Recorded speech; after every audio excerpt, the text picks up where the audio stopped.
Living the present, making it fresh, get a perspective of perfection. Observing the sixth sense, till it's really in your presence. Sixth sense got me dreaming about my blessings. I'm counting it up, and it really leading to a consensus. Living the present, making it fresh, get a perspective of perfection. Observing the sixth sense, till it's really in your presence. So I've been having a hard time trying to decide, what kind of video to do first for the channel. So, I've been getting caught up in fixing the cars and finishing them off. So I'm just gonna kind of just do a rundown of each one, kind of where they're at, and a little bit of backstory behind them. Just kind of have fun with it, But anyways, so this video is welcome, first of all, to 6 settings, first video for 6 settings. I'm gonna talk about my 1986 Mazda RX-7 that I got a hold of very recently. So the story on this car goes a little bit like, I had this Subaru, this 99 Subaru Legacy GT that I got. Traded my Beamer for it because I needed a car that ran. And I came across, I had it for a few months, came across this RX-7 on Marketplace, was kind of stoked about it, thought no big deal. Messaged the guy, just kind of joking around, see if he would say anything to it. Said yes. Background on the story on the car, it shut off a couple days before that. It kind of just had its issues, was kind of doing what it needed to do. And I traded the guy, brought it back up here. My buddy Kyle was pissed. He did not like the idea that I traded for this car because he couldn't get it to crank. Got it back home, had a bad start like I thought, got it to crank over. I have a video of it, I'll cut in here. Got it running. It was running really bad.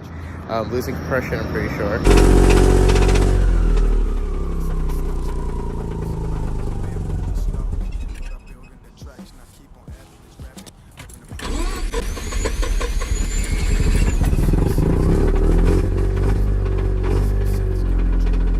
So kind of bummed off that.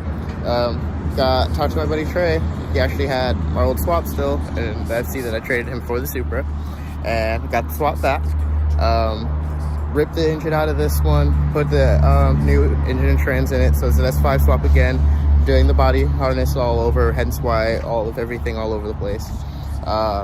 And basically just finishing up. I've had the car for about a week and a half now. The whole entire swap has been put in. Thanks to Michael for that, and for helping me with that at his house. And got the swap all in, wiring all through. Hopefully a couple more days, got a little bit more of the wiring patching to put together, and then hopefully it should be good from there. And then we'll start having some nicer videos on this thing, something more put together. But yeah, so that's kind of the story of this RX-7. It's gonna end up being the drift car for sure. I'm not gonna end up banging up the Supra, but I think this is gonna be really fun. I got my shot at having an RX-7 again, considering the other one went so wonky. That's a different story for a different time. But yeah, I'm really excited about this car. Clean title, 140,000 miles on the chassis. I'm hoping it's gonna be fun. I think it's gonna be fun. So I'm probably gonna have a couple more shots of the car around and call it good. As far as the swap goes at this very moment, got the radiator in now. Swap's obviously all in. Actually managed to keep my AC whole. So I'm gonna see if I can get that to work, because if I can get my AC to work still, that'd be super awesome.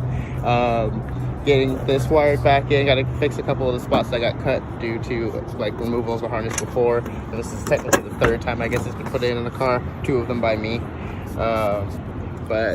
So S5 swap usually involves whole new cluster, wire harness all the way through, all the way back to the taillights. So right now there's no wiring leading back anywhere right now. All the way back over through the HVAC, all the way over to the ECU, body harness, more plugs there. None of the harnesses are the same between the S4 and S5, so that's why this is very necessary. So basically you have to strip the whole car down wiring wise and rerun it through. Due to the fact that I used to do rat infestation cars, this is actually really easy for me. So I'm only maybe 5-6 hours tops into this, and that's mostly working in the dark after work and stuff like that. So I gotta like put this back in, repatch all of that back together, and then kind of just finish putting it back in, put the dash back together. I gotta put my exhaust on, drive lines in now, just get it cranking over and kind of see what's happening. Depending on how long it takes me to edit this whole video will kind of show what's going on. This video is going to kind of be weird because I'm just going to try and get my vibe for all this. But yeah, it's going to be super fun. I'm having a lot of fun with this so far, and I'm super stoked to see it going soon. So yeah, 86, $200 rx7. I got it for $200 on top of the trade for the Subaru that I spent no money on. So yeah, this is literally like a $200 car. So I'm really excited.